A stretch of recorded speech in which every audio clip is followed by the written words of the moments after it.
Okay, all right. Now, another objection people have said, they've said, isn't the Antichrist supposed to be a homosexual? And hey, Charles has been married twice, so he doesn't fulfill that. Okay, so scripture is, as I said earlier, more complicated in the sense that it gives us more information. This is a better way for me to say it. Scripture gives us a lot more information about the last days and the things that are going to happen and who does what when than people who have studied prophecy their whole lives have been able to see. It's there in scripture. People who study prophecy who don't know what I know, and by the way, folks, it's not just for me. I'm giving all this in my books. So get my books. It's all laid out from scripture, thoroughly explained. I'm going to explain a little bit here so that you get the general outline, but there's much more in the books. So I have a teaching, by the way. Let me point people to this, Janie. I spoke at a church Sunday before last. It's a little over a week ago. It's posted on my YouTube channel under interviews, under presentations, under the subject of the Antichrist, under the subject of North Korea, Iran, and the coming World War, etc. That interview where I talk about multiple antichrists, plural, under the Antichrist. And then there was a second teaching given the same day, also posted, where I talk about some of the harmony of weeks in my upcoming Messiah History in the Tribulation Period series. Folks, you're going to understand why I'm getting into this very quickly in a moment, but I'm showing that when you properly harmonize the four Gospels for the crucifixion week and know the correct timing of the crucifixion, death, burial, and resurrection of Yeshua, and show that he was actually crucified on a Wednesday, not on a Thursday or a Friday, but on a Wednesday, and he was actually resurrected at the exact end of the weekly Sabbath that week. So not Sunday morning, the next morning when the women first found that he was already resurrected, already gone from the tomb, etc. But he had risen hours before that.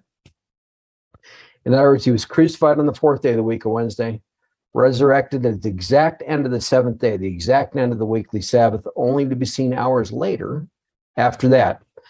Here's the point. When you properly harmonize the Gospels for that week and show that, you can put up against that harmony all the other weeks of Scripture, including the Tribulation Week. And what you will discover, and by the way, the Tribulation Week is summarized in the 7 seals, beginning in Revelation 6. It's roughly a seal per year. You can put up against the Crucifixion Week all the other weeks of Scripture, and you discover the pattern is identical. Even the Creation Week, same pattern. So to put that in context, the sun went down over the cross, or the sun was obscured so that you couldn't see the sun as Christ is being crucified, right? Later in the day, between the 6th and the 9th hours, the sun was obscured over the cross, and it was taken as a sign, the day that he was crucified and the day that he died. Fourth day of the creation week, God made the sun, moon, and stars for what? Signs and seasons. Signs. Fourth seal of the apocalypse. The writer's name is what? Death. What happens under him? People are killed by the beasts of the earth, by death, by famines, by pestilences, etc. What happens to the victim of crucifixion? Their belly distends as if they were starving to death from the trauma, the physical trauma to the body. They look like a victim of starvation. They're pierced as if by beasts of the earth. In this case, the hands, the feet, Christ also on his head. Then a spear plunged into his side later, right? Pierced like the beasts. They suffer a fever, like somebody, the worst imaginable illness or flu, while their body is collapsing internally on the cross, okay? As if by pestilence. In other words, I'm pointing out the things that people will suffer under the fourth seal of the apocalypse, roughly the fourth year of the tribulation week, the same year in which the Great Tribulation starts, mimic what happened to Christ on the cross, okay? So that being said, here's where I'm going with this. Okay, desire of women. It's more complicated. So there are more things that happen in the tribulation week than people realize just with the surface of reading a scripture. Here's my point. If you take the 6 millennia of history that are already past, we're almost nearing the end of the 6th day, the 6th 1,000-year period of history now. We know the sequence of events throughout that day from scripture and from history. We know who did what major kingdoms, for example, did what and when.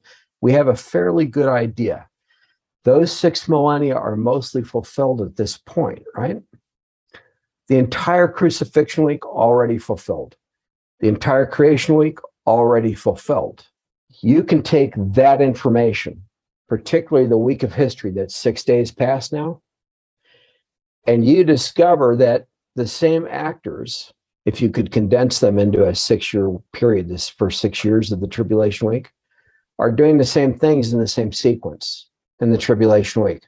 So when we get into this thing about Daniel 11 and not having desire for women, the person who's being talked about is a king of the north, a king of the Seleucid dynasty. So historically, in the 4th millennium, the 4th day of the week of history, you have the rise of Alexander the Great's empire in the 2nd century BC, the breakup of his empire, and actually it's before that for Alexander, but the breakup of his empire, and then the rise of 4 smaller dynasties from the breakup of Alexander's empire, Alexander the Great. The 2 major ones were the king of the north and the king of the south, or the Seleucid dynasty and the Ptolemaic dynasty, respectively. The Seleucid dynasty was centered in modern Syria, northern Syria to southern Iraq. So the region of Assyria is primarily where the Seleucid dynasty was centered. And there were multiple capitals for it historically, named Seleucia. The first one was Seleucia on the Tigris River, not very far from where Damascus is today. But that was the Seleucid dynasty. The Ptolemaic dynasty, the king of the south, was centered in Egypt. Those are the 2 major dynasties that came out of the breakup of Alexander the Great's empire. The king of the north also gave rise, in this case, to Antiochus IV Epiphanes, and I'm not pronouncing that right, but he was one of the kings of the north. He is the one who desecrated the temple in the time of the Maccabees in the 2nd century BC. He was one of the kings of the north. He might have been called an Assyrian because of the region from which he arose. Why do I bring all that up? There's a portion of Daniel 11, verses 35 through 39, that has a dual fulfillment. 35 to 39 was fulfilled historically already, okay, including under Antiochus IV, largely fulfilled already. Verses 40 to 45 of Daniel 11 are not yet fulfilled. Those reach forward to the Great Tribulation, things yet to come, to be done by a king of the north. In other words, a future king of the north. Okay, a different one. When people read Daniel 11, verse 37, I think it is, you can go look it up, and it says, this king of the north does not regard the desire of women. Mm-hmm. People look at that and they think, wow, this is an obviously evil character. He's into warfare. It sounds like he's into warfare. He doesn't regard women. Maybe he's homosexual. This guy is the Antichrist. That's what they think, right? Right. Here's the problem. There are many Antichrists historically. There are multiple Antichrists in the world today, even now, today, there are multiple Antichrists. Kim Jong-un of North Korea is an Antichrist. Xi Jinping over China, he's an Antichrist. Right, an Antichrist, but not the Antichrist. Right. There are plenty of Antichrists, including in the world today, and there's also the spirit of Antichrist, which is defined for us. In fact, the Antichrist, multiple Antichrists, and the spirit of Antichrist, all 3 are addressed by John in his epistles prior to the book of Revelation. And by the way, the 2 presentations I mentioned that I gave last Sunday, which are now posted online under my YouTube channel, I go through those scriptures from John in those presentations. So I won't do that now. But the point is, there are multiple Antichrists. There's also the spirit of Antichrist. And then there's the Antichrist, the one who's going to be over a global government for 3.5 years throughout the Great Tribulation, who's going to be possessed before that and throughout that period by the devil himself, who is going to be the son of perdition, like Judas Iscariot was, as we read in 2 Thessalonians chapter 2. There are two people in history called the son of perdition. One is Judas Iscariot, who was possessed by the devil when he went to betray Christ, that he would be crucified on that fourth day of the week, right? Judas was the Antichrist of the crucifixion week. That's who Judas was. You know, we might have thought today, in our context today, that he was a Christian, right? Because he was a follower of Christ. He was one of his disciples. But the devil chose somebody who was, quote unquote, a Christian, a fake Christian, right? If you want to call him a Christian back then, a disciple of Christ, one of his inner circle, to possess who was not really a servant of Christ, who didn't really believe. So the devil possessed Judas, who had control of the money, right? Judas had the money. What does Charles want? He wants the money, the trillions. Wow. Give So me all the the trillions. parallels. Okay. Judas was possessed. He became the son of perdition. He went to betray Christ so that he could be crucified, right? The Antichrist will be possessed to betray Israel and the church so that Israel as a nation can be crucified. And I won't explain that typology. I won't explain it here. It is explained in my prophecy conference set. It is explained somewhat in my presentation on Sunday last week that you can pull up online. So going on from this, when we get back to this thing, Daniel 11, the individual we're talking about, the Assyrian or the king of the north, is not the same person as the Antichrist. This is the problem that people are having. They're conflating multiple individuals with the Antichrist. So, for example, people will conflate Right. Because this people have person. said, isn't the Antichrist an Assyrian? So you're answering this also. I am. They'll Right. say, isn't he the king of the north? Isn't he isn't he an Assyrian? Others will say a lot of other things that we'll get to in these objections. But that's what they'll say. They'll say, isn't he a homosexual? But Charles was married. He's got children, right? It can't be him. That's what they'll say. And they say that, of course, not knowing a lot about Charles either.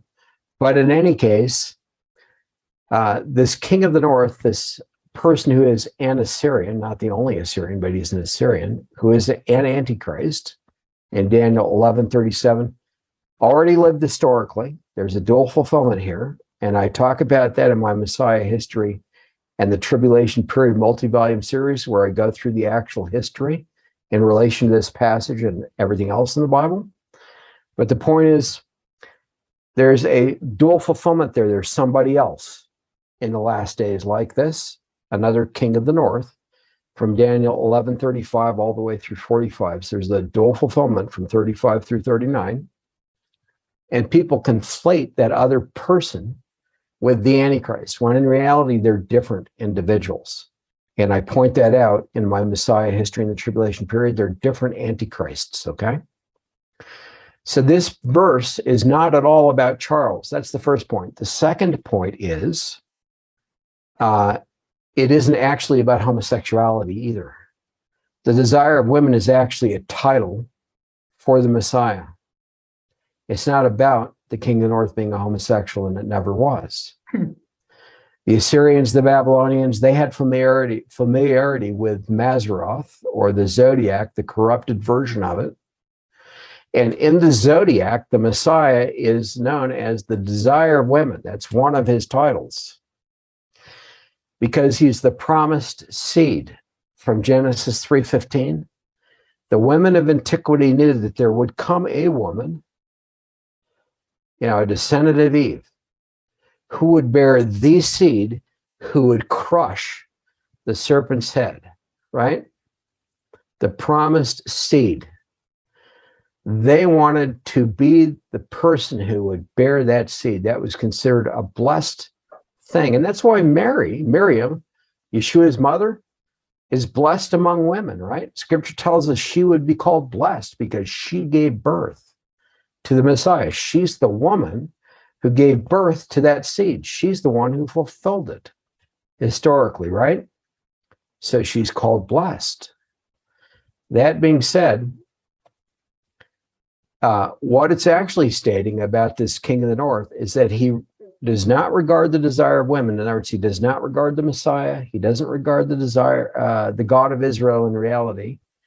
Instead, he regards the God of munitions, or a God of munitions, or fortresses, or forces. You can translate the Hebrew all three ways, as fortresses, forces, or munitions. In other words, warfare.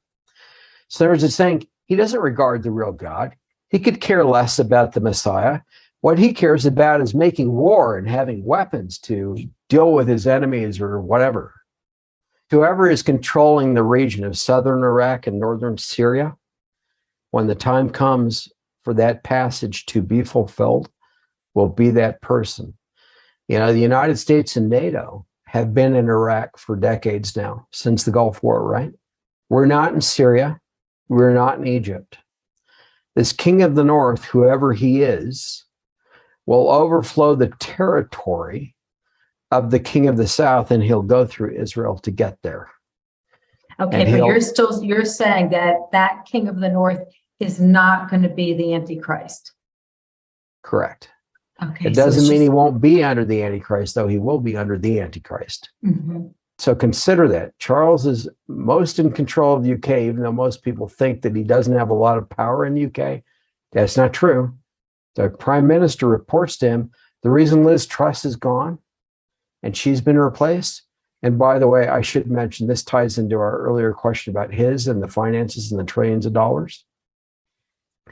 Liz Truss is gone because she wasn't playing ball. She's a conservative, right? Within weeks, Charles had her ousted. He orchestrated that. And who took her place? An unelected bureaucrat who's worth tens of billions of dollars, pardon me, through his wife, whom he married, an Indian heiress to a billionaire's fortune, who has a controlling interest in and founded Infosys. Infosys is one of the major companies in the world behind the push for digital currency, global central bank currencies. And those would be programmable currencies where, and this is all going to be done under Charles too, part of the taxation scheme. If they don't like what you're spending your money on, or they think you're buying too much gas to fuel your automobile, or they think you're buying too much red meat and cows produce too much methane or nitrogen, right, to pollute the soil or the atmosphere, they just turn off your funds. Right. The money's in your account. The money's in your account, but we're not going to let you spend any more this week or this month. Right, which China is already doing, correct? But they actually turn off your funds, so you can't spend the money. Mm-hmm. Like you got the credit card and the money is there and you've got so much credit, right? Or you got the debit card and the money's in your account, but my card's not working anymore. It won't debit it. I can't buy this thing. Okay. Well, they can go further than that. They can implement taxes at that point for anything. You ate too much red meat? Oh, dang, that cost you a buck, right? You bought too much gas? We think we should raise the cost of your insurance, but since we can't do that, maybe we can't do that. We'll take $100 to fund our anti-carbon, scheme. Thank you very much. We'll take $100. So that being said, this fellow who's now prime minister in the UK, the very first week he was prime minister, he spoke to the G7 about implementing these programmable currencies, these cashless currencies.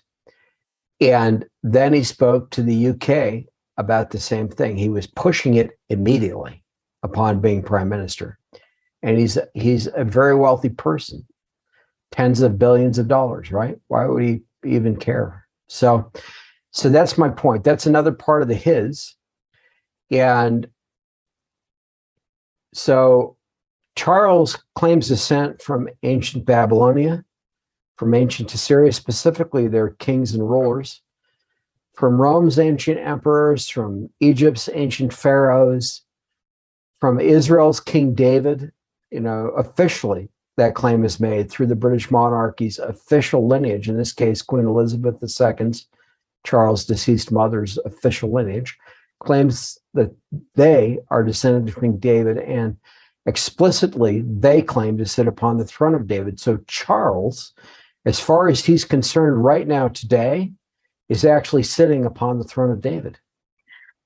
Right. As far as he's concerned, he's Israel's king right now. Mm-hmm. Even if Israel isn't yet acknowledging that. People need to understand that. So this, I shared in our prior interview that it's been announced in Israel that Charles, when he was prince, it was announced more than once on national television that he is a descendant of King David. True or not, and I would argue it's untrue, but true or not, it was taken seriously enough by Israel's rabbinate, some people, some rabbis, somebody in Israel religiously, to allow an announcement like that to be made, not just once, but more than once in Israel for Charles, not any other human being, to my knowledge, just him. And even before the first edition of the Antichrist and Captivity was published in 1998. In other words, when the world was viewing Charles as the most eligible bachelor, even back then, they were looking at him as possibly the Messiah, or possibly his line as being the lineage of King David, since Israel's genealogical records have been destroyed. I documented that. I mentioned that in the first edition of the Antichrist and Captivity in 1998. It's in that book. So the point is, now he's actually on a throne where formally, not informally, but formally, that monarchy claims to sit upon the throne of David. Right. So when people say, isn't the Antichrist supposed to be Jewish? He claims that. He claims that, but he actually is a descendant of the tribe of Dan.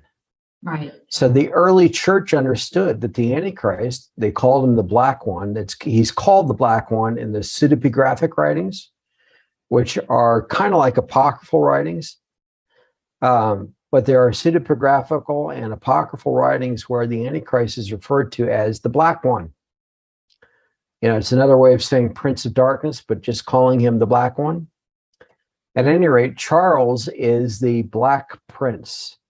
Heraldically, and I point this out from the symbols on his coat of arms, he has been, since he was invested Prince of Wales in July of 1969, been known as the Black Prince because he wears the badge of the Black Prince, who is the founding Prince of Wales of the Order of the Garter, the oldest and most prominent and most powerful order of chivalry knighthood in the world, founded in the 14th century. Okay, he wears the badge where? He wears it on one of his fingers, on one of his hands. He wears it. It's a gold signet ring that has the badge of the Black Prince on it, but that same badge, it's 3 ostrich feathers encircled by a coronet, which is supposed to be his crown as Prince of Wales. But encircled by a coronet known as the Black Prince, it's the Black Prince's badge. He wears it on a signet ring, but it's also in one of the compartments on his coat of arms.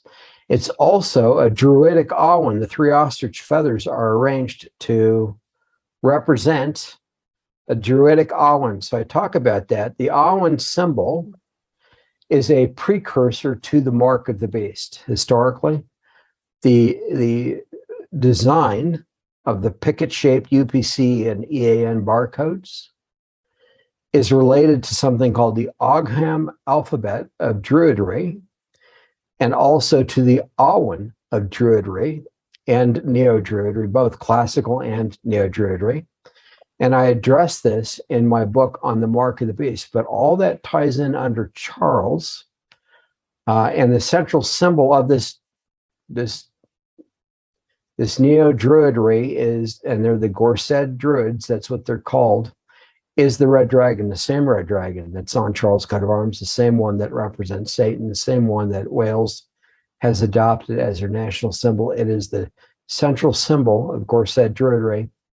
And so they have the Awen and so forth, all tied into the mark of the beast. But at any rate, Charles that's connected to the tribe of that's connected to the tribe of Dan. It is, because Israel's ancient sages said that the Black One would come from the tribe of Dan. but they based that on a prophecy in Genesis. There's a prophecy in Genesis where, and I believe I described this in our prior interview, but Right. people can go look it up. It's from Jacob to his son Dan, and then, of course, the tribe of Dan, Dan's descendants. But in that prophecy, there's Yeshua referenced, the Lord's salvation. There is the dragon represented, the serpent, the same serpent that's described in Genesis 3 and identified as Satan and the fiery red dragon in Revelation chapter 12. That same serpent in Genesis 3, the same Hebrew word is used in that prophecy related to Dan. So Dan and that serpent, or the fiery red dragon, are both in that verse. And Dan, Dan is a horse who rears up so that its rider goes backward, and the dragon bites at the horse's heels, the fiery red dragon, Satan. And Jacob exclaims, "I've waited for your Yeshua, Lord." So in other words, from that verse, the way that they interpreted it, they understood that the Black One, or the Prince of Darkness, would come from the tribe of Dan. And also a lot of early Christians believed the same thing based on the same prophecy in Genesis, and then based on this teaching in the pseudepigrapha and so forth, this pseudepigraphic teaching. I reference all that stuff in my book. It's just a traditional thing, but Charles meets that criteria, if you wanted to call it a criteria. He is, in fact, a descendant of the tribe of Dan. Okay, Tim, people have other objections about who the Antichrist really should be, and I'd like you to answer the other objections that you read. Another common objection is that the Antichrist is a Muslim from the Middle East. They don't think Charles is a Muslim, right? He presents himself publicly as a quote-unquote Christian. Most of the British press doesn't deny that, even though he's said publicly that he wants to be defender of faith rather than the faith prior to him having become king. So I'll come back to that, but they don't realize that Charles has converted behind the scenes to be a Muslim under one of the world's most prominent Sunni Muslims, and that he has an honorary doctorate in Islamic studies from the University in Cairo, Egypt, which is the most prominent seat of Islamic learning among Sunnis in the world. And at the same time, he still claims to be a quote-unquote Christian. Is he from the Middle East? No, he's not. Joel Richardson wrote a book where he popularized the idea that the 10 kings, the 10 rulers who will be under the Antichrist, would come out of the Middle East, and implied that Turkey's president, because of his conduct, his behavior, the things that he had already done, wanted to be the Muslim Mahdi, therefore might be the Antichrist, this kind of thing. Joel Richardson is mistaken. I gave him a copy of the first edition of the Antichrist in a cup of tea. I handed it to him in person when he came to speak at a Messianic congregation, Roa, Israel, years ago. I don't believe he ever read it, pardon me, because he continued to promote his book and his view, and I've never had communication with him since. I don't think he bothered to read it. But the bottom line is, there's no one, including any Muslim in the Middle East, no human being on the planet other than Charles, who has the biblical evidence, meets the biblical criteria, all of them, to be the Antichrist. In the case of Erdogan, Turkey's leader, he has zero of the criteria. Right. He doesn't have the imagery. He doesn't have the lineage either. Mm-hmm. You know, even if he could claim descent from Muhammad, that's not a biblical criteria or criterion. He doesn't meet any of the biblical criterion. And I'm not aware of him actually claiming to be a descendant of Muhammad or any credible claim in relation to him for that. But even if he were to make that claim and try to present himself to the Muslims as their Mahdi, that doesn't change anything about the fact that Charles is the biblical Antichrist of scripture and prophecy. I do address the 10 kings and how they'll actually arise through the United Nations, in my view. In the first edition of the Antichrist and a Cup of Tea, nothing has changed about that in relation to the second edition.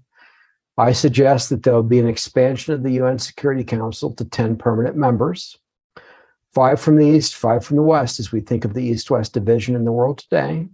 I explain in the book why that is biblical in the Antichrist and a Cup of Tea.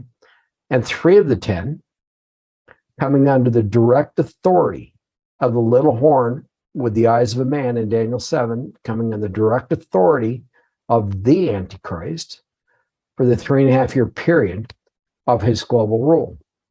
Those 3, I believe, will be Germany, France, and England. So I expect to see the UN Security Council expanded to 10 permanent members, 5 from the East, 5 from the West, as we think of the East-West division in the world. 3 of the 10 being from the European Union, coming directly under Charles' authority, but also the British monarchy is actually the German, the French, the Greek, the English monarchy today. It's the monarchy of multiple nations in recent genealogical history.